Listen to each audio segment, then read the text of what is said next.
What is up, guys? Here it is. This is the last game of Madden 20 in any form. We put Mutt in the shelf a few weeks ago. We've been playing Regs very sporadically. Played with the Ravens a little bit. Played with the Titans the previous game. And we're going to close it out with the Jags and the People's quarterback. A little bit of Gardner Minshew action. Actually, I have Foles in there. I forgot to whenever you ordered the depth chart, I forgot to put Minshew back in the game. So we're going to pause the game and put the people's quarterback right on in there. And of course, if you're going to use Minshew, you got to use his offense. We're running out of the Arizona playbook, do a little bit of air raiding. And rock with the Jags. You Duval people, stand up. So let's get it done. And what do you know? He's playing defense exactly the same way that the last guy played. Now, Minshew's arm strength isn't that great at all. You got DJ Shark, you have Marquise Lee, and what's his name? D.D. Westbrook. Shaughnessy is a tight end. Leonard Fournette having an ability is pretty laughable to me. Leonard Fournette is trash sauce. If anyone on offense should have an ability on this team, it should be Shark, who had a really nice season, a really nice breakout type of year. But the Jags are in general the what if team. What if Nick Foles worked out? What if there wasn't a damn organizational wide mutiny? Talvin Smith, as we know, didn't play. The Jalen Ramsey debacle. Everyone hating Tom Coughlin. Yannick Ngakoue vanishing for games at a time. Josh Allen played pretty well, though.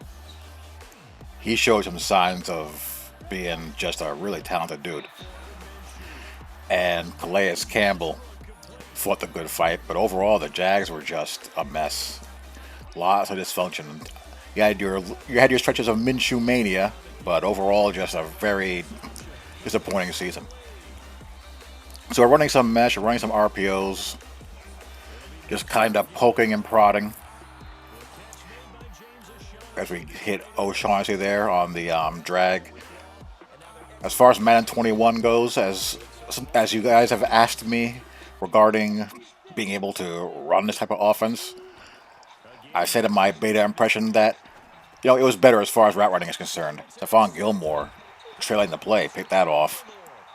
What he's doing, and I'll catch on to this next time I have the ball, is that he's manning up Stephon Gilmore on his side, who's just a pain in the ass to deal with, and mixing up what he's doing with the corner on the opposite side. Sometimes he has him in a cloud, sometimes he has him at deep half, deep third, or on default. He might have a linebacker manned up or the opposite safety manned up, and just doing different things. And Jesus, he really threw that. He's one of these guys that will throw that corner out no matter the coverage. He just does not care. That was actually a good route. And Brady is weird.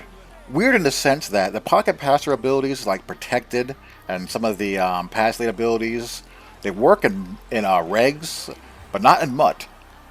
Their protected did not help him out at all, as Calais Campbell just runs over the right tackle for the sack. So we're in pretty good shape. Back on offense here. Got to get a move on. Run some four verts. Hit O'Shaughnessy right down the seam. Again, I'm taking advantage of him over adjusting and leaving vacated spaces in the areas that he's adjusting. Like right here. Again, I noticed that he's putting Gilmore man coverage. There's no one out there, so we hit Westbrook there on the corner route. And here we take a shot. I had a smidge bit of space there behind Gilmore, so I decided, hey, let's let it rip. And we get the user catch and we score. So we're up 7-0. I'm not quite sure what he's trying to do here. Oh, I see. He's trying to, run over routes out of compressed sets. And Miles Jack just stared at the receiver coming into his area. Calais Campbell runs over the right tackle again. So Campbell's doing his thing. You need to have it. Brady's not going to go anywhere. So, we can rush 4 and we can do things like the defensive tackles of the Jags, they don't do crap as far as block shedding is concerned. So you can drop them into the short hook areas, which I do a little bit here and there, and somehow that pops through. That I did not expect to have happen. Like I said, the Jags, they just don't have much stoutness on the block shedding in the front 4 outside of Calais Campbell.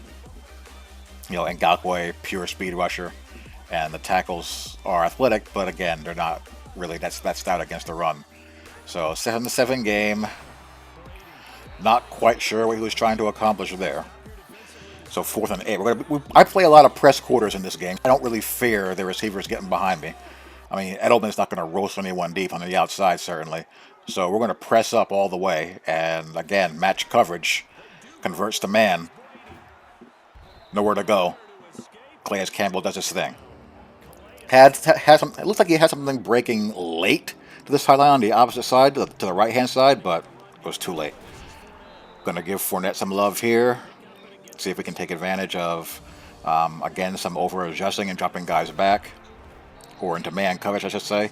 When you do that, they can tend to leave their run fits. And look at how fast Gilmore closes on that, and O'Shaughnessy not block him. So, I'm not going to fool around. I'm going to settle for 3. I feel like this guy's offense, outside of, taking a prayer on a corner route, isn't going to do much in the passing game. And again, they're just soft over there. You have to roll up numbers or send some guys into gaps. It was actually a good throw. I changed that hook zone defender, and he hit it underneath him. And again, jeez, can't have that happen. So we are down 14-10. So I'm going to go back to mesh. Hit between levels there. Minshew's dealing. Not too much pressure yet, though. Okay, Fournette on the angle route. Again, everyone's just skating out, so I'm just throwing it underneath them all. Gonna run some Y corner. Change to a look where we're gonna run where I feel like I have. No, actually changed my mind. I'll go back to Y corner. That spot route, Gilmore's in man coverage. He's gonna take the underneath, and we got space there, but Minshew sails it. At some point, he's gonna have to either, if he's gonna keep on doing that, he's gonna have to change somebody to man coverage, either a linebacker or the safety. We got sacked there, and this was a mistake. I inadvertently audible to this and wasn't paying attention, and that was just terrible. I did not mean to run that RPO on 4th and freaking 8. So I cannot give up more than 3 under any circumstances. And we get a knockout here by A.J. Bouye, so that helps out a lot. So we are still alive, and we're going to need some Minshew magic here on this drive. As we're down 17-10. Going to dial up a little Portland concept here. Only difference between this and Mills is that the square is coming from the opposite side of the post. I know he's going to be in cover 4 drop here more than likely. He is. And we're just going to wait for guys to just clear out. So that's a good start. Nice chunk play to start out the drive. That. Run Fournette. Light box. Fournette rumbles. Does not quite have the breakaway speed. Gonna do a little touch pass action here. We get the corner, get out of bounds. We're percolating pretty good, and now, of course, we cannot get the ball out against the blitz. 2 days from now, I'll be able to get that ball out to R1 without having a delay. Nice little high-low there. I could not take the chance at the post shot there. Again, in 2 days, the user won't be able to get to that post shot if he doesn't gain his depth right away, and I'd be able to throw it. But I had to go underneath. But it doesn't matter. Next play, I run a little 4 verts action, and we tie it up. Minshew magic. So last play of the 4th quarter, 8 seconds in Madden. It's enough time for something crazy to happen. We're just going to be in straight cover 2 sync here. Just going to change the middle linebacker just a deep middle third. We're on it all. He tried to run some wheels action. Probably anticipated me being in match again. But I'm not. At least not match quarters or match cover 3. So we get a sack there. And now he is starting the overtime period on offense. Feel free to pick it off whenever you feel like it, guys. He's only throwing it right to you every single time. I got you guys where you need to be. Make the damn play, please. Tries to win it again. That time he hits a guy wheeling out.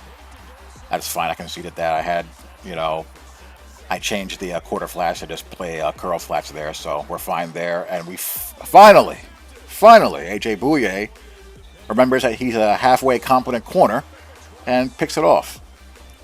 So let's go. Let's end this bad boy. Hit the little out route there.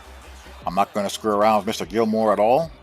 And if he still has Gilmore and man coverage there, that corner route will be wide open if he doesn't make a change somewhere else. He has Dante Hightower adjusted to play man coverage, but unfortunately he's not athletic enough to keep up with that corner route. Run a little touch pass as he brings some pressure.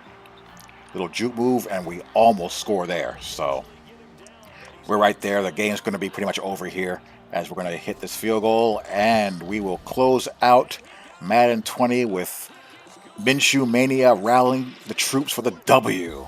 Let's go. So that is it. There's a man of the hour. And I plan on playing a fair amount of regs until my online leagues get percolating, and then my online league content will begin. I'll be streaming those games, of course, and I'll also reveal the teams that I will be using in my online leagues that I'm in for Madden 21 in the not too distant future. So the next Madden content that you will see will be the beginning of my annual, coverage breakdown series. What's good, what's bad, what's ugly, and everything in between. So there you go. Hope you guys enjoyed. Hope you guys enjoyed the Madden 20 content this year. And we will pick it up again with Madden 21 very, very soon. Take care. Peace.